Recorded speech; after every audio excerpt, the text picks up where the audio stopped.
Bonsoir et heureux de vous retrouver dans cette émission. Nous avons choisi de parler de nos racines chrétiennes en Europe, en France, cet héritage chrétien qui s'étiole, se fragilise dans notre culture occidentale, il faut bien le reconnaître. Et pour autant, faut-il renoncer? Pourquoi en parler à nouveau? Après ces grands débats sur les textes européens, vous vous en souvenez peut-être, aux alentours des années 2000, puis 2005, eh bien parce que face à la perte de repères, face à ce terrorisme islamique, la question de l'identité refait surface de manière assez forte, avec son lot d'angoisse aussi, de crispation. Parce que les politiques, on l'a bien vu ces dernières semaines dans la perspective de la présidentielle, se positionnent ou instrumentalisent cette question de l'identité chrétienne. Parce qu'aussi, le vieux combat idéologique qui consiste à nous couper de nos racines pour faire de nous prétendument des hommes neufs, des hommes et des femmes modernes, eh bien tout cela n'a pas vraiment cessé. Nous avons donc choisi de parler de nos racines chrétiennes sans langue de but. Alors vous connaissez le principe de cette émission. Un évêque est avec nous, c'est Monseigneur Pierre Dornelas. Merci beaucoup d'être là. Vous êtes archevêque de Rennes. Dole et Saint-Malo. Dole et Saint-Malo depuis 2007. Vous êtes spécialiste des questions éthiques au sein de la Conférence des évêques de France. Vous êtes également président de la commission épiscopale pour la catéchèse et le catéchuménat, et diverses missions où vous avez eu à exprimer la foi chrétienne sur des questions et dans des contextes parfois difficiles. Aujourd'hui, votre quotidien, c'est l'évangélisation et le contact avec des réalités pastorales en Bretagne, à l'identité tout à la fois, je dirais, forte et sécularisée. Je dirais pas sécularisée, forte et nostalgique d'une culture, mais pas pour regarder en arrière, pour refaire une Bretagne digne de ce nom. Bretagne, n'oublie pas ton âme. C'est plutôt ça que j'entends en Bretagne. Nous allons dialoguer, ou vous allez dialoguer avec Chantal Delsol, qui nous fait la joie et l'honneur d'être là. Merci beaucoup. Vous êtes membre de l'Institut, philosophe, membre également de l'Académie catholique de France, il ne faut pas l'oublier. On se souvient de votre livre « L'âge du renoncement », dans lequel vous avez bien décrit cette métamorphose que nous vivons aujourd'hui, où s'effacent ces références chrétiennes. Et vous avez publié cette année La haine du monde, totalitarisme et post-modernité aux éditions du Cerf. Peut-être que vous y ferez allusion. Ces totalitarismes qui n'ont pas vraiment cessé finalement? Oui, enfin c'est un peu plus... Enfin, je ne veux pas dire ça, mais c'est quelque chose qui y ressemble. Vous allez nous expliquer effectivement et nous entraîner dans votre réflexion. Louis Manaranche, vous êtes normalien agrégé d'histoire depuis 2010, professeur d'histoire-géographie dans l'établissement Stanislas à Paris, passionné d'histoire politique et d'histoire des idées. Vous présidez Fonder Demain, c'est un laboratoire d'idées, racontez-nous un mot. Oui, ça c'est un laboratoire d'idées fondé notamment sur la doctrine sociale de l'Église. Actuellement, chacun des membres de ce laboratoire d'idées travaille ici ou là, souvent près du monde politique, pour faire valoir ce qu'on a pu, disons, défricher ensemble, mais c'est appelé bien sûr à continuer sous de nouvelles formes. À vos côtés, le père Guillaume Souris-Lavergne, ordonné prêtre en 2006. Vous êtes aujourd'hui curé de Figeac dans le diocèse de Cahors, et peut-être que certains ont fait connaissance avec vous via les réseaux sociaux parce que vous avez suscité une très forte mobilisation autour de l'abbaye de Marcillac-sur-Célé. Racontez-nous un mot.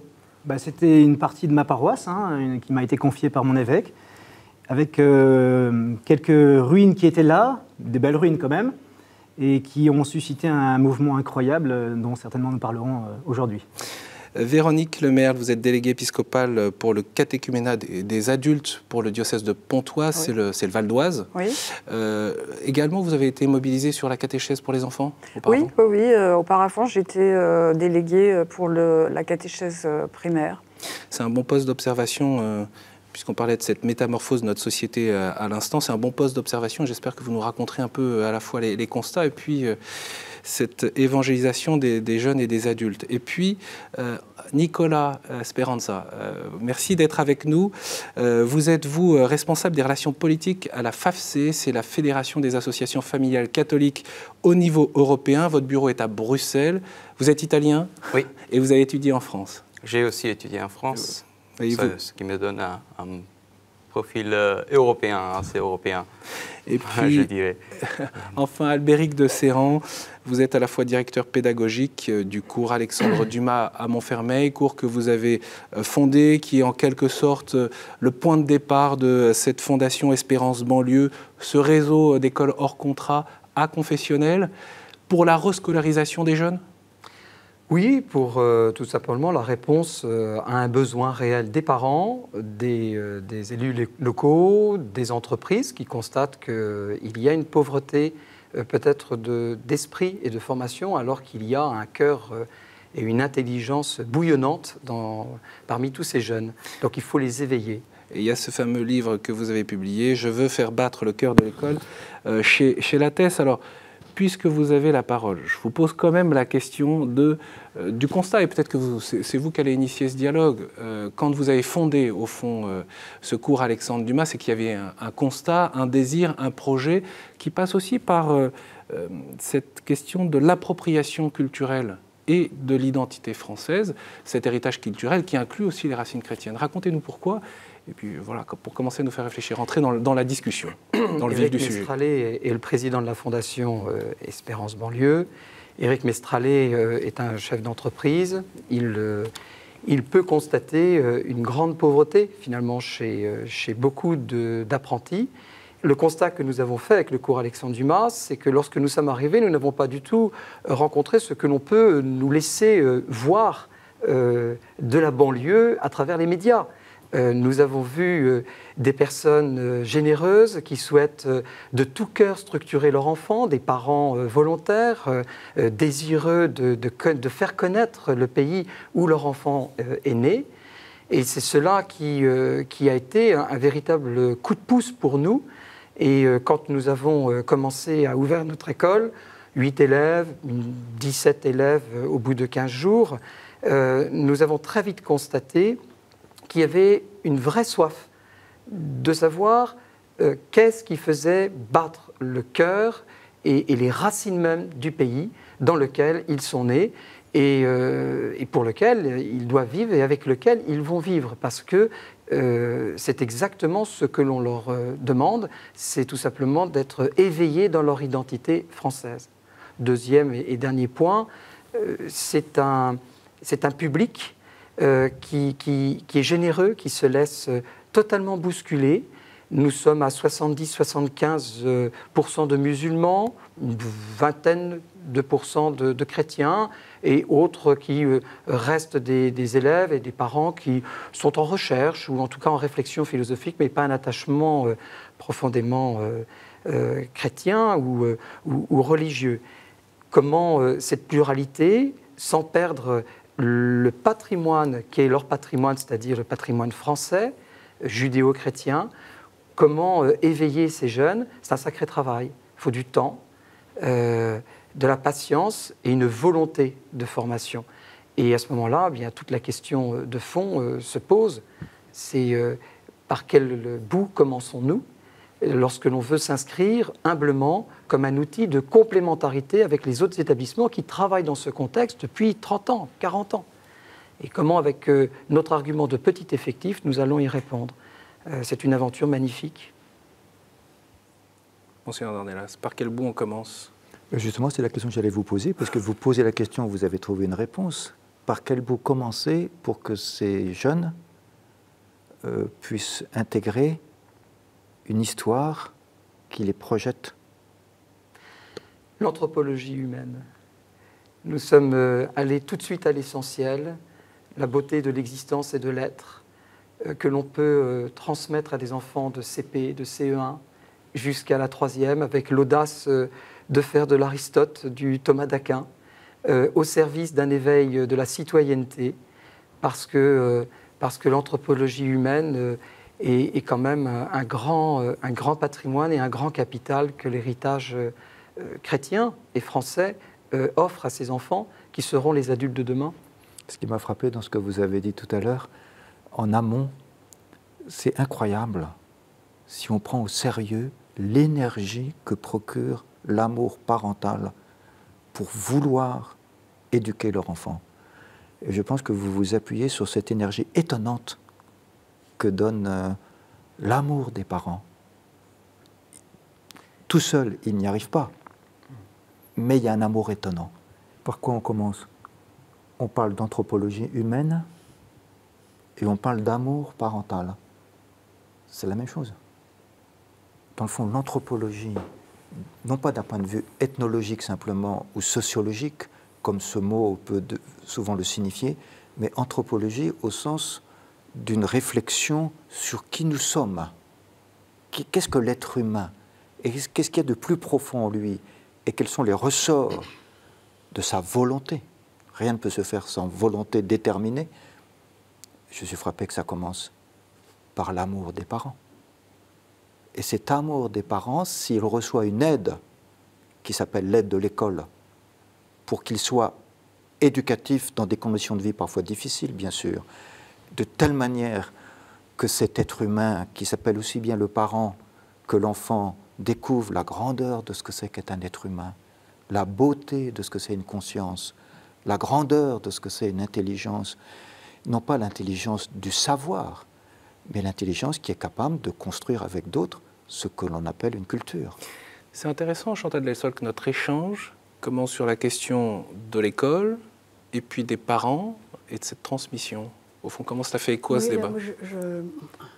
J'entends votre discours et j'admire beaucoup ce que vous faites dans toutes ces écoles, et notamment dans celle-là. Je ne crois pas qu'il s'agisse d'anthropologie philosophique, enfin en tout cas pas uniquement, mais surtout si nous parlons des racines chrétiennes et surtout de l'installation, si je puis dire, de l'enracinement de ces enfants en France. Il s'agit d'anthropologie culturelle, c'est-à-dire qu'il ne s'agit pas uniquement de dire à ces enfants, voilà, vos parents vous aiment, etc. Mais il s'agit de leur dire, voici notre monde, comme disait Hannah Arendt, vous savez, à propos du maître d'école, qui dit aux enfants, voici notre monde. Et voici notre monde, ça veut dire ici, il n'est pas dit que Dieu préfère les hommes aux femmes, mais il est dit il n'y a ni homme ni femme. Ça, c'est de l'anthropologie culturelle. Et quand vous adressez à des enfants musulmans, vous êtes quand même bien obligé de leur dire ici, il n'y a ni homme ni femme. C'est-à-dire que les filles aussi font des études. Ici, il y a une conscience personnelle. C'est votre père ou votre mère, mais surtout votre père, n'est pas propriétaire de votre conscience. Il n'est pas votre conscience, il est votre père seulement. Et ici, c'est comme ça. Ici, nous vivons politiquement dans un régime d'incertitude, donc en démocratie. Et c'est pas comme ailleurs. Et je crois que c'est de l'anthropologie culturelle que vous devez faire, à mon avis, que vous êtes obligé de faire, à mon avis. Et comment cela résonne avec cette question de ce rapport à nos racines chrétiennes, à notre héritage? On leur apporte nos racines, on leur dit, voilà, nos racines, c'est ça, c'est le régime d'incertitude qui fait la démocratie. C'est les hommes et les femmes qui sont aussi dignes l'un que l'autre sous le regard de Dieu, ce qui n'est pas le cas, excusez-moi, dans le Coran. Donc il y a un certain nombre de choses comme ça. C'est le régime de la vérité, c'est le progrès. C'est-à-dire que les choses en principe, on cherche à les améliorer. Nous sommes dans un monde en progression, en amélioration. Et c'est la conscience individuelle. On n'est pas dans une société holiste, on est dans une société personnaliste ou individualiste, dites comme vous voulez. Et tout ça, c'est très différent de ce que ces gens ont pu connaître dans leur culture d'origine. Donc, il faut pour eux franchir un pas qui est sûrement très difficile à franchir, mais si nous sommes honnêtes avec nous-mêmes, nous ne contentons pas de leur dire « nous sommes tous des hommes, tout le monde s'aime, nos parents nous aiment ». Non, on ne se contente pas de dire ça. Il faut mettre le doigt là-dessus, sur cette anthropologie culturelle, sinon ils ne peuvent pas s'enraciner chez nous. Et pour ça, il faut le faire sans complexe. On aurait eu trop de complexes. Il faut le faire sans complexe, mais sans mépris non plus. S'ils sont là, c'est qu'ils veulent s'intégrer. Et nous leur tendons la main. Et voilà, eux jouent le jeu et nous jouons le jeu. Nous n'avons aucune raison ni de les mépriser, ni rien, ni de mépriser leur culture. Mais voilà, nous sommes ici. Quand vous dites anthropologie culturelle, j'essaye de réfléchir avec vous. Vous me dites si je me trompe. Vous ne voulez pas dire que c'est une anthropologie culturelle qui ferait qu'il y aurait des cultures contre cultures. Mais c'est une anthropologie culturelle qui a quelque chose de spécifique quand même, c'est qu'elle atteste par elle-même qu'il y a quelque chose d'universel. C'est-à-dire que toi qui viens d'une autre culture, c'est-à-dire d'une autre région du monde, d'une autre manière de penser le monde, ce que nous allons te dire, ce n'est pas pour te faire quitter ce que tu as, mais on va t'enseigner quelque chose qui est universel, qui est fait pour tout homme, pour toute femme, pour tout être humain. Je ne suis pas d'accord, non, je ne pense pas. Il y a des choses, bien sûr, il y a un universel, et heureusement, il y a une unité de l'espèce humaine. C'est pour ça qu'il y a une anthropologie philosophique. Il y a une condition humaine, il y a un tragique humain, il y a une déréliction humaine, qui appartiennent à l'anthropologie philosophique. Et ça, c'est extrêmement important. Oui. Mais je pense que nous ne pouvons pas vivre tous les jours, vivre dans l'école, vivre dans l'université, vivre à la télévision, uniquement avec une anthropologie philosophique. Il nous faut une anthropologie culturelle parce qu'il faut savoir qu'ici, c'est comme ça. Ici, le visage des filles n'est pas caché. Et ça veut dire que les filles aussi sont des personnes. Mais ça, c'est universel, ça. Bien sûr que non. Qu'est-ce que vous entendez par universel? C'est-à-dire que toute raison humaine peut arriver à le concevoir. Oui, mais dans ce cas-là, il faut abandonner quelque chose de l'autre côté. une raison par définition est faite pour le progrès, c'est-à-dire la raison est faite pour... D'accord, si on entend comme ça, oui, mais encore faut-il le dire clairement. Oui, non, parce que le mot anthropologie culturelle, je dirais plutôt que parce que je suis rejoint par quelque chose d'universel, je participe à une histoire qui fait que je participe à la construction d'une culture. On est d'accord, oui. Si on fait intervenir la notion d'histoire, on peut le... Mais il faut quand même faire très attention. Mais il faut d'abord jamais rentrer dans le combat. Je pense que c'est ça que vous voulez dire et je suis bien d'accord avec vous. Mais en même temps, il faut pas non plus vouloir que tout soit pareil. Parce que tout n'est pas pareil. Bien sûr, bien sûr. Donc, bien sûr. Louis Manarange, peut-être, à partir de l'expérience que vous avez, vous, avec vos élèves, et puis dans aussi... un type d'établissement et vos convictions assez aussi. différents. Et vos points d'attention. Nous, ce qui nous frappe beaucoup, et là je pense que c'est tout à fait un autre enjeu, même s'il y a des points communs évidents, c'est qu'on a affaire à un public plutôt privilégié socialement, encore qu'il y ait quand même de vraies exceptions, parce qu'il y a un système d'aide, de bourse, etc., qui permet une certaine diversité, et qui assez majoritairement se reconnaît, sinon dans le catholicisme au sens d'une foi, au moins dans une culture chrétienne, qui d'ailleurs est reconnue comme bonne dispensatrice d'éducation. Donc ce n'est pas simplement une culture prise comme des valeurs désincarnées, c'est aussi les chrétiens en tant qu'ils qu'ils ont une tradition d'éducation. Et notre direction cette année a décidé de donner comme thème l'engagement. Alors comme ça peut paraître extrêmement rebattu, classique. Et en réalité, ce n'est pas tout à fait ça, parce qu'on peut vite avoir le sentiment, dans ces écoles, de citadelle assiégée. Alors, on reste dans du sous-contrat, avec donc une certaine diversité, mais on a la chance d'avoir un très gros encadrement sacerdotal, une très forte pratique religieuse, avec une attraction aussi, d'ailleurs, d'élèves. Tous les ans, on a plus d'une dizaine de baptêmes, ça peut même monter à une vingtaine. Et lorsqu'on arrive à l'âge de l'adolescence, on peut avoir le sentiment que nos racines constituent ce qui nous distingue. Ce qui est vrai, d'ailleurs, dans un premier temps. Et je pense qu'à cet âge-là, il faut aussi embrasser les codes d'appartenance et les aider, ne pas être systématiquement dans la condamnation de ce qui peut paraître pour nous trop mytho, comme on dit parfois dans un langage catho un peu scout d'Europe. Voilà. Et dans un deuxième temps, pourtant, il faut dire, vous vivez des choses ici, vous avez des familles qui peuvent être parfois très bien structurées, etc. Et maintenant, il faut aller dans le monde. Et quelle identité allez-vous porter? Est-ce que c'est une identité strictement défensive, chose par ailleurs toujours nécessaire, ou est-ce que c'est aussi une identité qui construit? Et ce qui m'intéresse beaucoup, c'est de voir comment, bien petit à petit, ils arrivent à se positionner, à faire tomber un certain nombre de préjugés pour pouvoir rejoindre la société là où elle en est, mais sans être en parfaite consonance, bien sûr. Il y a aussi une dimension de contre-culture. Et donc, petit à petit, on essaye de proposer une réflexion sur ces racines et de ce qu'elles disent dans le monde contemporain, qui en assume une part et qui en rejette des pans entiers. Oui, d'autant que quand même, on est une période où on secoue souvent, on agite souvent le chiffon rouge du communautarisme, de l'identité exacerbée. Enfin, je ne sais pas si vous êtes d'accord avec moi, mais c'est quand même quelque chose qu'on désigne souvent comme étant un danger, un risque, une tentation. Ça, c'est le langage dans lequel nous baignons, c'est le langage conforme, c'est ce qu'il faut dire. Oui. Après, on peut discuter. Monsieur Dornelas. Je suis frappé que vous parlez de l'âge de l'adolescence. Et vous avez parlé d'identité défensive et d'identité constructive. Je ne sais pas bien ce que c'est que l'adolescence, et je me souviens de mon adolescence à moi. C'est une période très, très, très unique dans l'existence. Et c'est une période qui est très précieuse. C'est très dramatique quand quelqu'un rate son adolescence, c'est-à-dire ne la vit pas, c'est-à-dire qu'il reste adolescent. Le propre de l'adolescence, c'est d'en sortir. Mais comment on en sort? On en sort par soi-même. Ça ne veut pas dire qu'on n'a pas un éducateur, qu'on n'a pas des conseillers. Et la construction de sa personnalité, qui est une découverte de sa personnalité, qui est plutôt un dévoilement de sa personnalité, et me semble un art à vivre, et qu'une société doit considérer comme un art précieux. Je sens qu'aujourd'hui, je ne suis pas convaincu que notre société soit attentive à ce moment capital de l'existence humaine qui s'appelle l'adolescence, où c'est le moment d'un dévoilement d'une personnalité avec tous ses talents et qui peut se projeter dans des projets à partager avec d'autres et des projets de responsabilité, quelles que soient les capacités externes à l'être humain, du savoir, de la mémoire, ça c'est second.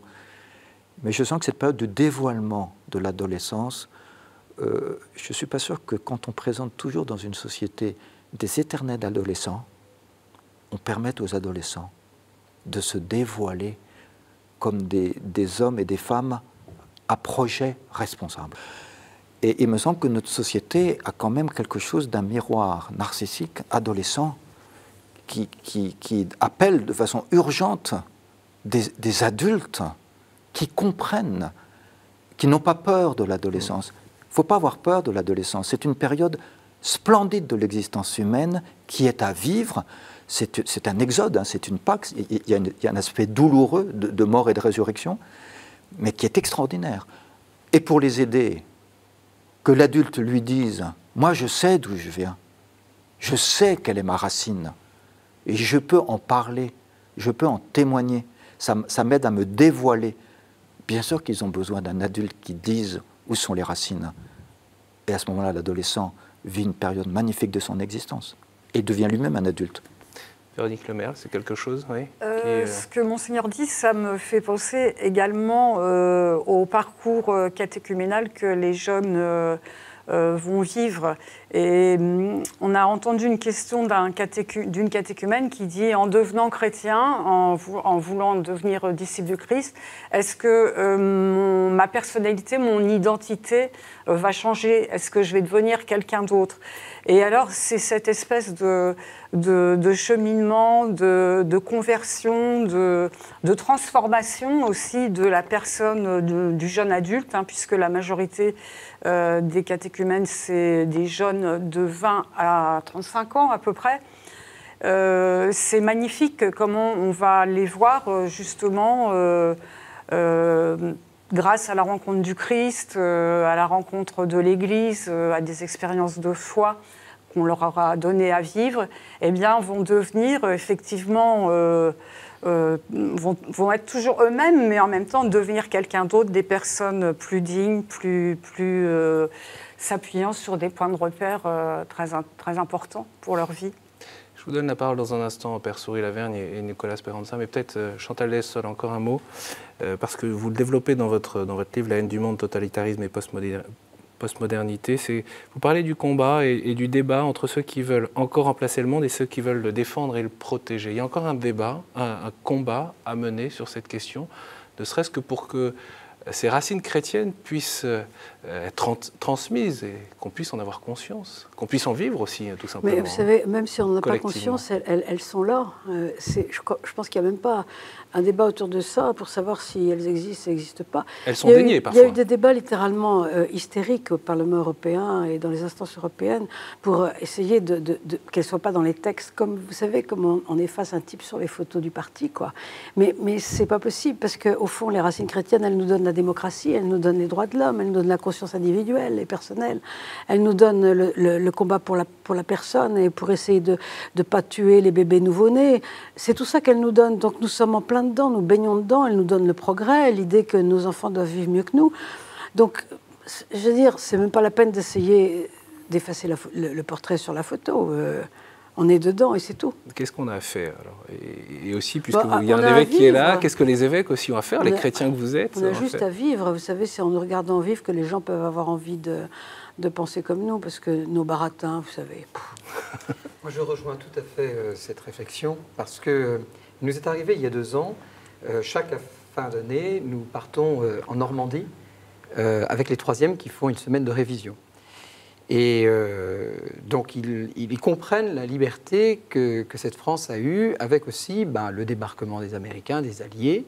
Donc, ce n'est pas seulement une liberté défendue par la France, mais aussi une liberté défendue par toute une association culturelle et très forte.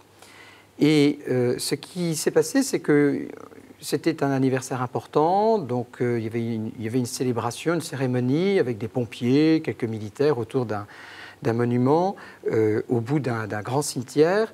Et là, un officier à la retraite lit une lettre parmi toutes les histoires extraordinaires et uniques de chaque mort et de chaque croix que représente le don de la vie pour la liberté. Il y a ce jeune qui écrit une lettre à sa mère quelques jours avant sa mort, disant « Je sais que je vais à un endroit où je ne reviendrai pas, maman », ou plutôt « Je pars vers le ciel ». Et une lettre émouvante sur le don de soi, pour l'honneur, pour la France, pour ce à quoi il croit, cette liberté de croire en Dieu, de croire en la dignité de la personne, de croire en la liberté, etc. Lettre très émouvante. Et Mohamed, juste à côté, se penche vers M. Chanu, professeur d'histoire, et lui dit « Moi, cette France-là, je veux l'aimer. » Donc oui, si nous avons toute notre élégance, le bon côté positif de notre culture qui est présenté aux enfants, avec l'humilité et l'honnêteté de reconnaître ce qui a déraillé, où nous sommes tombés et comment nous nous sommes relevés, un Mohamed, un Rachid, un Frédéric, un Thiago seront les adultes de demain bien debout. Et ils auront même imprégné, et ils sauront ce patrimoine. Parce qu'ils l'auront choisi. Encore faut-il le nommer, ce patrimoine, encore faut-il le présenter. Il faut avoir le courage. Tout à l'heure, je rejoins aussi. C'est ce qu'on fait dans ce genre d'école. Il faut avoir le courage de ne pas avoir peur de prendre des vieux outils et des nouveaux. Nous avons sur le plan académique comme éducatif et comme intégratif, nous avons des outils qui datent du début du 19e ou même du 20e. On nous accuse de temps en temps, on s'amuse de nous dire qu'on est la 3e République ou la 4e République. Et puis à d'autres moments, on nous dit « mais dites donc, vous êtes des 68ards, c'est une catastrophe ». En fait, nous sommes très contents parce que nous voyons qu'on essaie de prendre les outils avec intelligence et on répond aux besoins.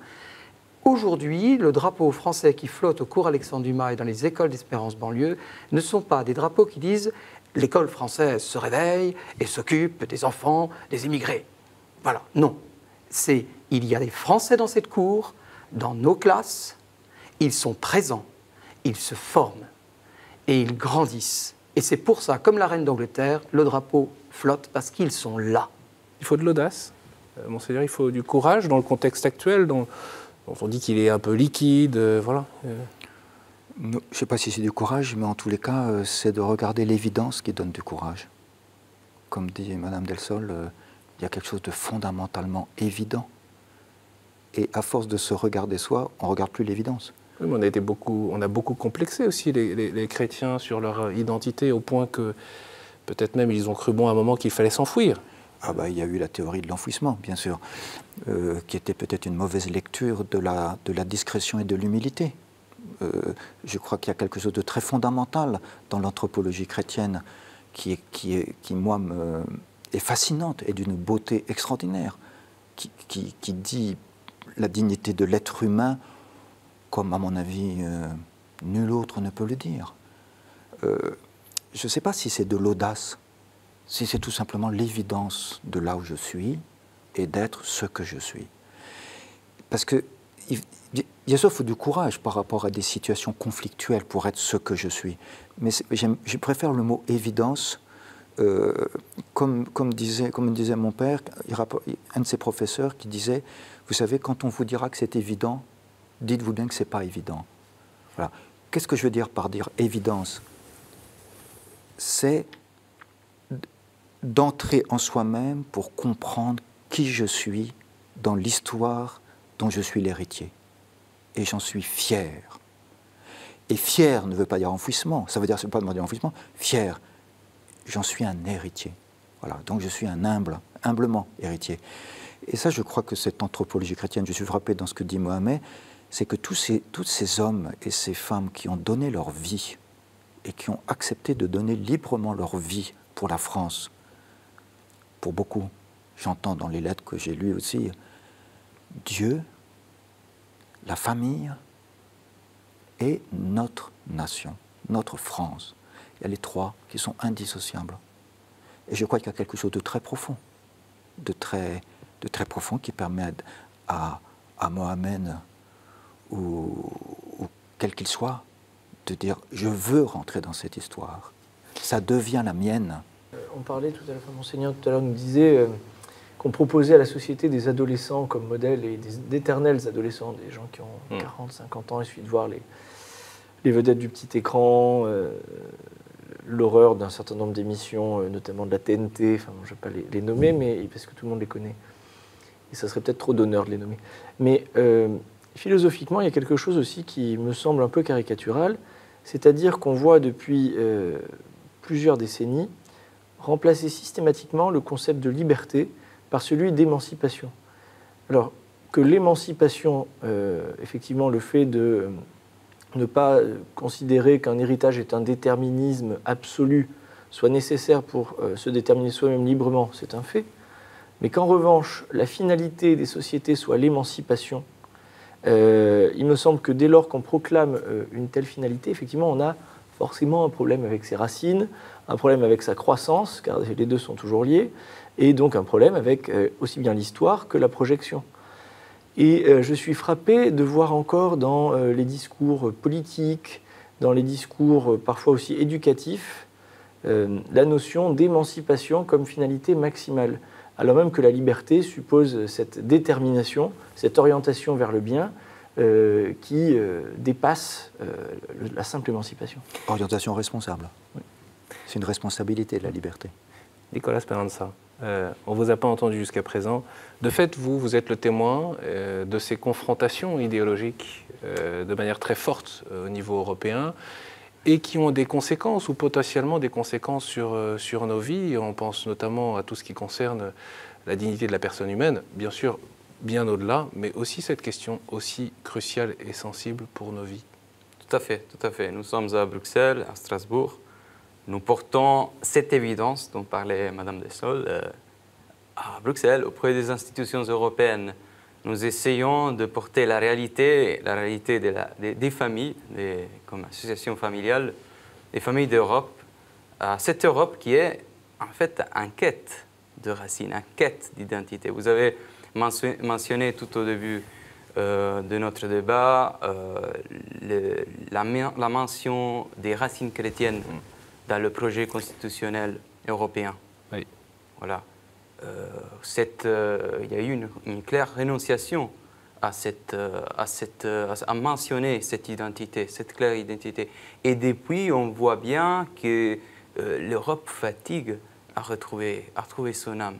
Le Saint-Pape Jean-Paul II avait vraiment beaucoup travaillé pour que cette référence soit nommée, soit bien mise en évidence dans le texte qui aurait dû fonder la nouvelle Union, et ça n'a pas été le cas.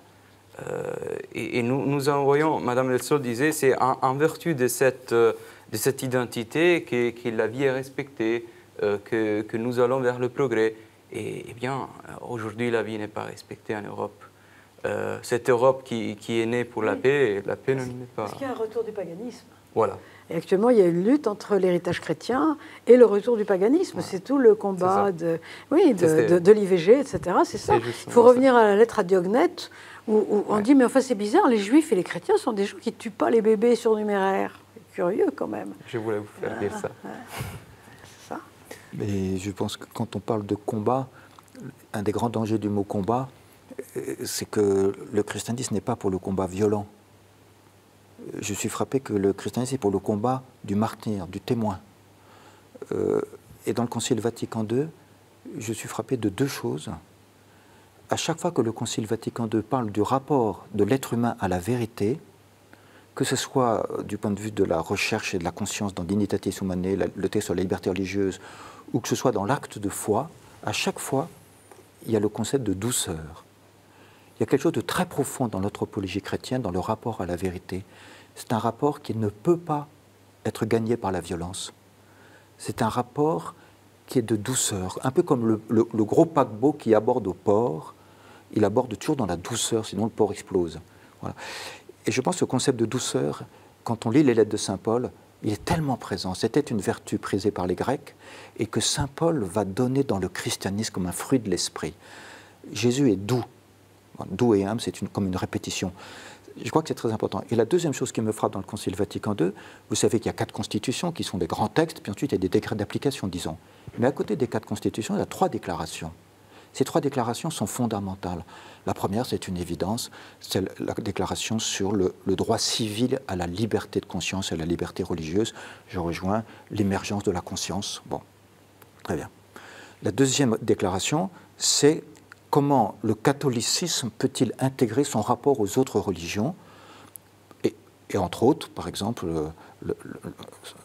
ce rapport au judaïsme, qui est fondamental, qui est un renversement extraordinaire de l'histoire. Bon.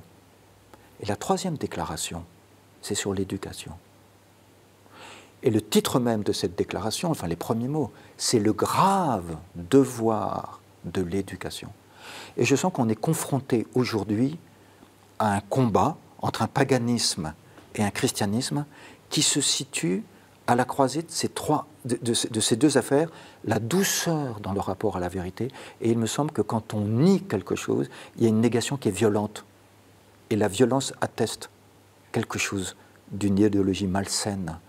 Le rapport à la vérité est toujours, qui est un témoignage empreint de douceur. Voici l'évidence de ce que je suis. Et la deuxième chose, l'éducation. Voilà. L'éducation, c'est aujourd'hui, c'est forcément la transmission d'un héritage et non pas l'émergence d'une nouveauté dans un absolu dont on ne sait pas pourquoi ça serait un absolu. Père Souris-Lavergne. Monseigneur, merci de parler de la douceur parce que je retrouve la douceur dans la beauté. J'ai la chance d'être le témoin donc, à l'abbaye de Marcillac-sur-Célé, une abbaye plus que millénaire, où j'ai la chance donc, l'été d'accueillir de nombreux bénévoles, donc des jeunes. On a parlé de l'éducation, on a parlé de nos racines. Et je suis le témoin bouleversé de ce que nos racines, lorsqu'elles sont intégrées par les jeunes, en fait, permettent vraiment l'appropriation par eux-mêmes de notre histoire. Le concept est très simple à Marcillac. Ils sont volontaires de toute la France. Ils sont là pour être l'âme de l'abbaye. On se souvient que cette abbaye elle a été habitée par les moines. Les pierres transpirent de la beauté, elles transpirent de la prière des moines. Et ces jeunes qui viennent vraiment de tous horizons sont là pour les gens qui y entrent, pour les pèlerins, pour les touristes, etc. Ils sont chargés d'apprendre quelle a été l'histoire de l'abbaye et ensuite de la restituer, faire la visite en fait, de l'abbaye. Et moi, je suis fasciné de voir à quel point donc, des jeunes vraiment de tous horizons qui arrivent à l'abbaye, donc dont on perçoit quelquefois, immédiatement, que vraiment la culture chrétienne leur est un peu étrangère.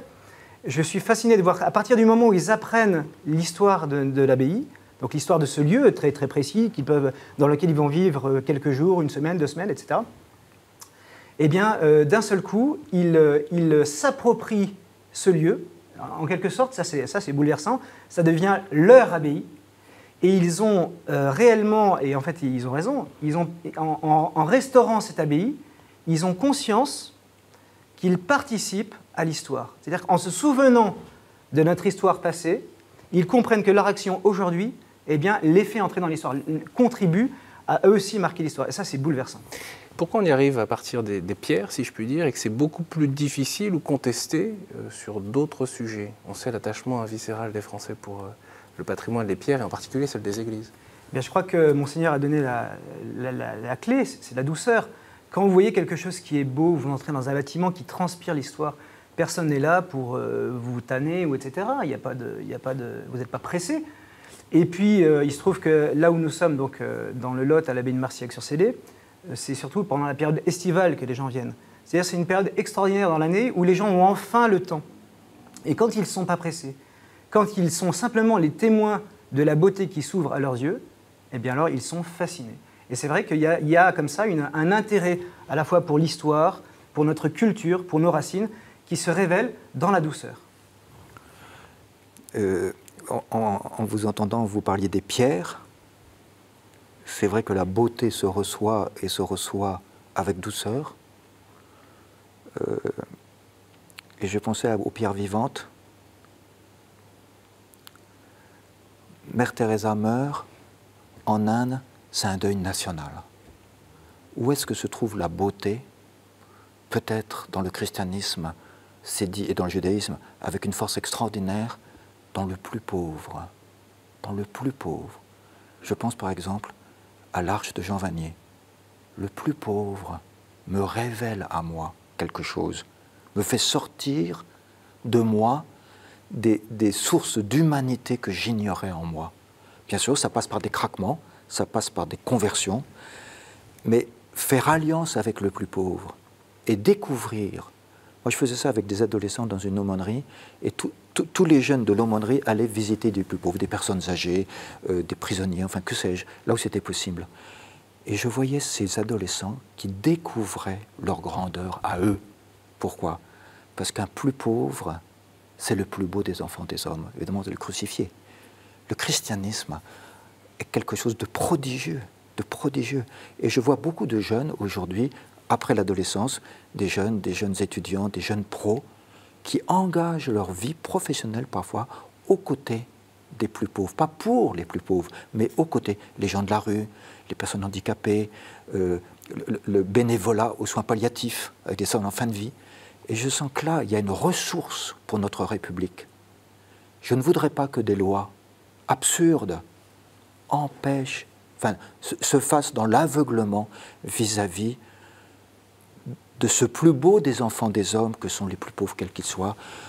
Quand je vois, par exemple, chez moi, la difficulté inouïe, je dis bien inouïe, pour qu'une famille de réfugiés puisse rester en France, et on l'oblige à retourner dans son pays, je ne comprends pas. Et personne ne comprend. Alors que le maire du village me dit qu'on a tous eu peur au début dans cette famille de réfugiés, on a tous eu peur. Maintenant, monseigneur, cette famille de réfugiés, qui a 3 enfants, dont un enfant gravement malade, qui a quitté 3 fois les bombardements à la maison pour venir, vous savez, monseigneur, cette famille de réfugiés, c'est un rayon de soleil dans notre commune. Pourquoi reçoit-elle un ordre de quitter le territoire? Je ne comprends pas. Notre République ne sait plus ce qu'est la source chrétienne qui donne une telle beauté à notre société. Nicolas Speranza, peut-être encore un mot. On entend à la fois cet appel à la douceur, bien sûr à l'éducation, à faire grandir, et qui révèle l'humanité profonde. Alors pourquoi il y a des résistances, un refus, une distance de cet héritage chrétien et de ce qu'il provoque aussi aujourd'hui? Ce n'est pas seulement les racines, c'est aussi la fécondité. Oui, certainement. Nous parlions avant l'émission avec Monseigneur de Bruxelles, le cœur de l'Europe. Est-ce qu'il y a de l'amour dans ce cœur? Normalement, le cœur, c'est le symbole de l'amour, voilà. Mais ce n'est pas le cas. Et justement, Monseigneur disait, c'est un cœur blessé. Nous sommes face à des adversaires. Non? Moi, je n'aime pas beaucoup ce mot. Je préfère dire opposants. Les opposants qui ont derrière eux des histoires personnelles. Et nous touchons souvent à des sujets très profonds, très personnels. La famille, combien d'hommes et de femmes politiques ont des familles derrière eux qui les soutiennent? Pourtant, nous sommes tous issus d'une famille. Voilà, d'où ce besoin vraiment de rappeler à la réalité, de rappeler à cette beauté de la famille, de la famille chrétienne, pas comme quelque chose du passé, mais comme quelque chose de l'avenir qui est là, qui est le vrai futur de l'Europe, l'avenir. Il y a une grande difficulté à admettre les racines chrétiennes, bien sûr, parce qu'il y a une volonté de déracinement qui est très très fort. D'abord, il y a toute la théorie du maudit passé, c'est-à-dire tout le passé est mauvais, ça on connaît ça. Et puis la repentance. Donc il y a vraiment une volonté de déracinement. Tout à l'heure, Louis Manarange parlait d'émancipation. On voudrait uniquement l'émancipation, c'est-à-dire quitter le passé et évoluer dans un univers complètement... vous en avez parlé aussi. Et pourquoi ça nous entraîne tous complètement neuf, mais c'est pas possible. Et pourquoi ça nous entraîne autant, au fond, ce mouvement c'est une mode, c'est une mode. Mais je pense que ça ne durera pas, parce qu'on ne peut pas vivre comme ça. Nous ne sommes pas des anges, nous ne sommes pas des incarnés. C'est superficiel. Oui, c'est superficiel. C'est superficiel, sauf que ça l'a une. Mais c'est superficiel. Et du coup, il faut rester Il faut rester observateur, impavide, extérieur. il faut rester impavide. Non, Il faut continuer à vivre. Non, il faut s'engager. Non, Il faut- bien sûr. Il bien faut sûr. s'engager. Et pourquoi il faut s'engager? Parce que l'évidence est là. Et le bonheur est en jeu. Le bonheur est en jeu. Il y a, au cours Alexandre Dumas, moi, ce qui m'a le plus frappé au bout de la 2e année, c'est qu'en fait, la pauvreté des enfants n'était pas du tout celle qu'on caricaturait, les problèmes de quartier. Certes, il y a une souffrance, il y a parfois de la violence, et c'est dur. Mais la pauvreté, elle est intellectuelle. La pauvreté, elle est dans la motivation. Quand vous voyez ce magnifique documentaire des Pépites, les enfants, il paraît que c'est formidable. les enfants se réjouissent Au Cambodge, de sortir avec dans la Christian décharge. Ils se Despaillères réjouissent de et porter Marie-France. les autres enfants qui ne sont pas de leur sang, mais qui sont de la même condition. J'ai mes profs qui sont revenus de ce film, et ils étaient épatés. J'ai dit, je ne veux pas atteindre votre feu, mais je veux que ce feu soit au service de la pauvreté de l'Occident. Nos enfants ne veulent pas aller à l'école. Ils ne veulent pas apprendre. Et quels que soient nos milieux, quelles que soient nos classes sociales, quels que soient nos quartiers, la campagne, ils ne veulent pas l'expérience du silence dans le monde rural. Ils mettent des casques en descendant du car scolaire. Ils ne veulent plus silence. Ils ne veulent pas que quelque chose rentre en eux. Donc, si nous ne faisons pas bouillir la cocotte minute d'un désir ardent de s'éveiller, on ne rentrera pas dans leur cœur et nous n'ouvrirons pas leur esprit. Bon, il faut les conduire à Marcillac. Je crois qu'il y a une béance du déracinement aussi, sans vouloir diaboliser la société, qui est liée à ce manque dont a besoin la société de consommation pour qu'on consomme toujours davantage. Sans tomber dans une critique maximale du consumérisme, il me semble que le déracinement crée aussi des consommateurs captifs. Et la mondialisation libérale a besoin, et c'est aussi dans son idéologie, d'une certaine mondialisation, de toujours nous entraîner davantage dans la consommation de des biens de ce monde. Or, quelqu'un d'enraciné consomme de manière raisonnée. J'entendais ce qui se passe avec des catéchumènes, et en vous entendant, j'avais un peu l'impression que dans le fond, le Christ, il fait des adultes. Le salut, c'est de devenir un adulte digne de Dieu et de son frère, de notre frère et sœur, quel qu'il soit, dans l'extrême différence. Par contre, il y a un outil que l'Église a recueilli de façon étonnante dans son christianisme, encore au Concile Vatican II, et qu'elle a hérité de la philosophie, mais en le poussant à son extrême, c'est le dialogue. Je ne pense pas que la confrontation violente serve à quelque chose. Au contraire, elle est un contre-témoignage du rapport à la vérité qu'est la douceur. Par contre, le dialogue, peut-être le pape Benoît XVI, qui est la douceur incarnée, si je peux dire, est comme une typologie du dialogue. Quand on lit Ultime Conversation, c'est assez étonnant. Quand il parle des rencontres avec les grands de ce monde, on sent qu'il voit, alors que des contradictions de la pensée énormes avec ses auditeurs, il arrive à rejoindre quelque chose de très profond qui permet le dialogue. Et le Concile Vatican II a des mots très profonds sur la vertu du dialogue. Le problème du dialogue, c'est que je ne peux pas l'imposer à l'autre. Mais c'est précisément en étant fidèle au dialogue que je puis témoigner de quelque chose. Je puis être ce que je suis en restant dans le dialogue envers et contre tout. Et ça, c'est très difficile. C'est très héroïque, je veux dire. Ça demande une maîtrise de soi, une constance, ça demande un effort intellectuel considérable, mais ça demande aussi, pas forcément un effort intellectuel, ça dépend de là où on est. La prière, bah, évidemment, bien sûr, mais ça demande aussi d'être soi-même dans le village où je suis, être soi-même pour pouvoir entrer en dialogue avec l'autre.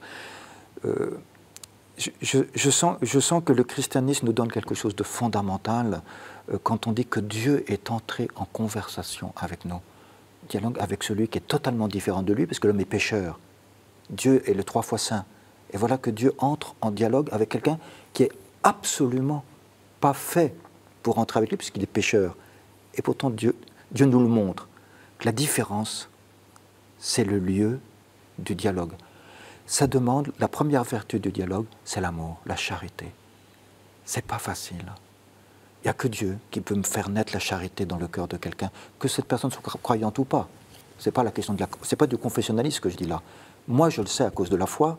Dieu fait naître la charité dans le cœur de quelqu'un, et la charité n'envoie pas au combat violent, elle n'envoie pas à une contre-culture contre une culture, en disant « moi j'ai raison ». Je me souviens de ce vieux jésuite qui est mort maintenant, qui m'a dit un jour « Pierre, à quoi ça sert d'avoir raison ?» Il n'a pas répondu à cette question. « Pierre, à quoi ça sert d'avoir raison ?» Ça ne sert que si l'amour me fait entrer dans le dialogue empreint de douceur, mais dans le dialogue qui accepte de rester sur la question pour arriver à trouver les voies justes, les voies vraies, les voies fidèles. Et il me semble que refuser le dialogue est quelque part un petit problème psychanalytique de complexe vis-à-vis de soi-même, où on a quelque chose, où on est obligé de se renier. C'est pas facile de se convertir, d'accepter d'être remis en cause. Le dialogue, forcément, nous ouvre à ces remises en cause. Je pense que c'est un appel de l'Évangile quand je vois Jésus qui dialogue avec la Samaritaine. Comment tu es avec une Samaritaine et une femme? Je sens qu'il y a quelque chose de très profond dans le christianisme, dans nos racines, qui nous permettent non pas de regarder dans le rétroviseur, mais qui nous donnent une évidence pour construire, comme dit Madame Delsol, le progrès. Peut-être, avec la difficulté aujourd'hui, d'intégrer dans ce progrès les techniques qui ne sont que des servantes et non pas des reines. Le paradigme technologique que dénonce le pape François, c'est le pauvre qui doit être le roi et non pas la technique. Ne pas construire ce progrès sans être enraciné, sans tenir compte, pour ce qui nous concerne et notre culture, de nos racines chrétiennes. Merci beaucoup pour cet échange au cours de cette émission, sans langue de buis, j'espère. En tout cas, je renvoie aussi, bien sûr, aux différents ouvrages que j'ai cités tout à l'heure. Chantal Delsol, La haine du monde, aux éditions du Cerf, Albéric de Sérange, Faire battre le cœur de l'école, chez Jean-Claude Lattès. Merci beaucoup aux uns et aux autres d'avoir participé à cet échange. Merci beaucoup, Monseigneur Dornelas. N'hésitez pas, si vous souhaitez réagir, il y a le fameux hashtag sans langue de buis, un email également pour ceux qui veulent nous écrire, et vous pouvez revoir cette émission sur le site internet de Catégo. À très bientôt et merci pour votre fidélité.